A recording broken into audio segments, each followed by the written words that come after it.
I'd like to talk about a fight this past weekend where it took a turn for the worse. David Morrell versus Yerbossynuly. I believe that's how you pronounce his name. Hopefully I got it right.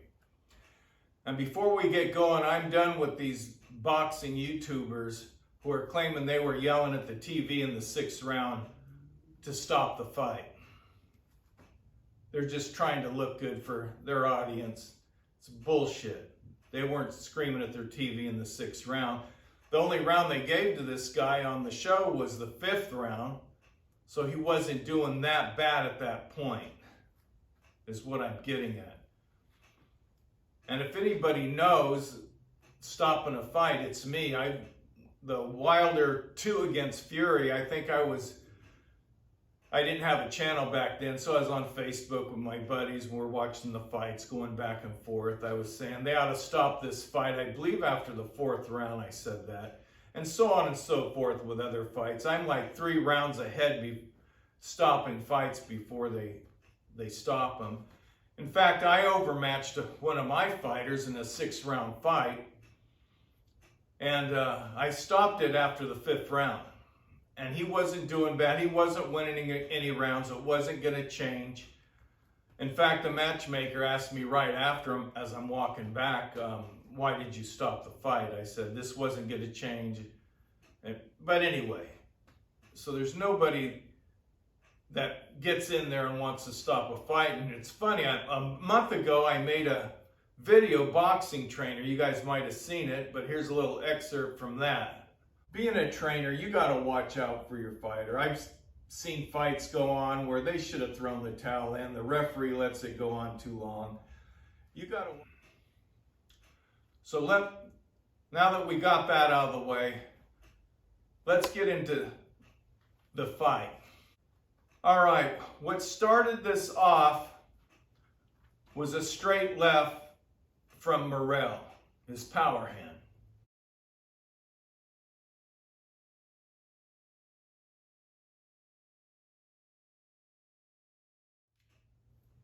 He backs Yerbossynuly back in the ropes. Now what was really damaging is another power hand from Morrell to the back of the head.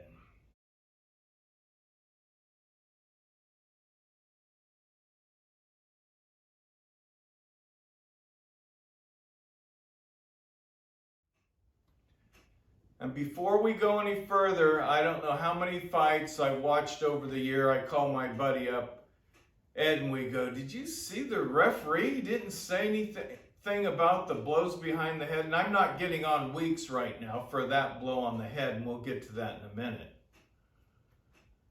But they need to start the first blow to the back of the head, give the warning.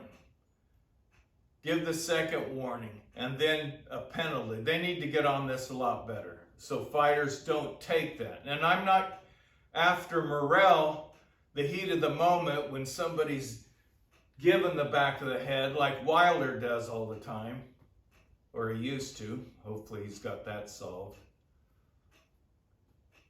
I'm just saying they need to get on that and be strict, because I don't know how many fights I've watched.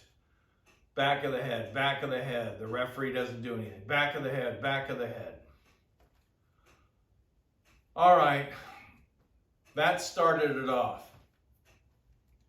The next punch, you've heard me talk about it, a 45 from Morrell, and that did it.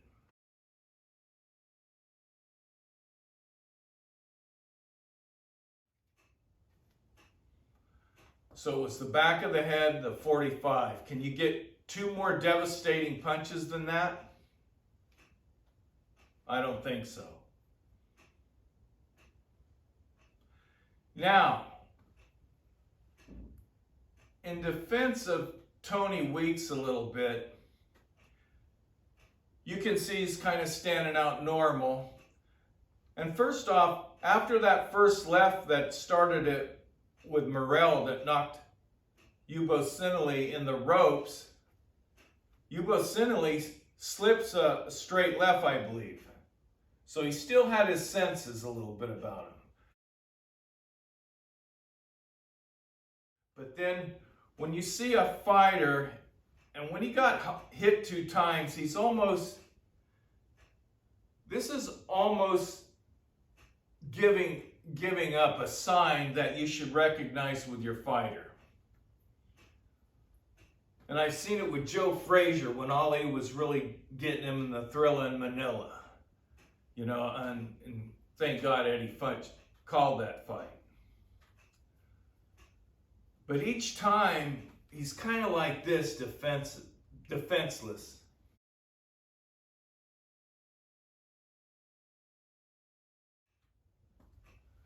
But weeks after that blow to the back of the head, look at these still pictures.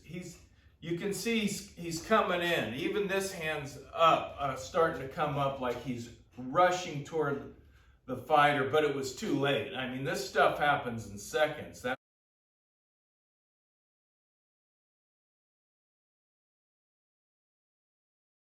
why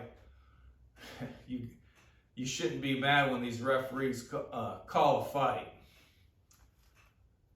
So it looks like he was stepping in that blow to the back of the head, but it was too late. The 45 came and the damage was done.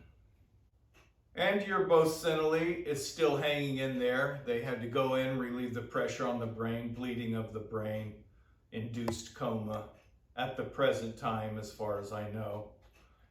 What a warrior he was, though. I like the guy from the beginning, weigh-ins and everything. Seemed like a great guy. One more thing I'd like to point out. I believe after the 11th round, they didn't have the stool out in this corner right away. They should have had it right up there. Man, I was quick. I was always on the stairs like this where the officials would tell me to sit down with the chair right when I heard the 10-second knock. But yeah, I don't know if it looked like he went to his corner, the chair wasn't there, he walked a little bit and then came back. I don't believe he was disorientated from that. I just thought the chair wasn't there. I thought he'd take a little breather, stroll, and then he came back to his corner. And trainers, if you're not going to win the fight, if you've only won 1 round and it's going into the 12th and he is taking some hard shots, you got to stop the fight. Don't leave it to the referee. You know your fighter. You know how many blows he's had in sparring, if he's been knocked down in sparring. You know your fighter. No, I wouldn't have stopped it in the 6th round. But I know myself, it would have been the 10th round, only because he wasn't winning rounds and it wasn't going to change. Just like I told the matchmaker after I stopped the fight in the 5th round, and not let my guy come out for the final round, 6th round, which he would have wanted to and have been proud to go to distance with this champion. All right, people. Thanks for watching.